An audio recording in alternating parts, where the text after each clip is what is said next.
These two beautiful nightingales have a nest here, and in that nest there are their eggs and their baby also. Okay, so they are showing anger to me because I am standing here beside their nest that is in this Conocorpus tree. Okay, they might come here to show their anger. Okay, because I'm seeing their nest and their baby. Okay, this is their baby. This is their baby.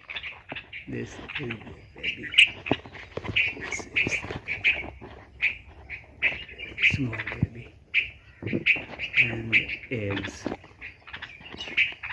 So I think this is clear now. Yes, this is visible from here. Okay. I'll show and discuss the negative aspects of Conocorpus trees in next videos. For full videos, please visit my YouTube channel English with Ameer.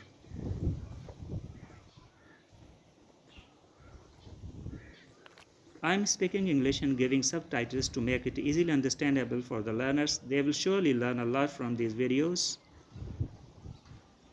And I have preferably used simple structures so that you may follow them easily. Please subscribe my YouTube channel English with Ameer. And don't forget to press the bell icon for more videos like this. Thank you.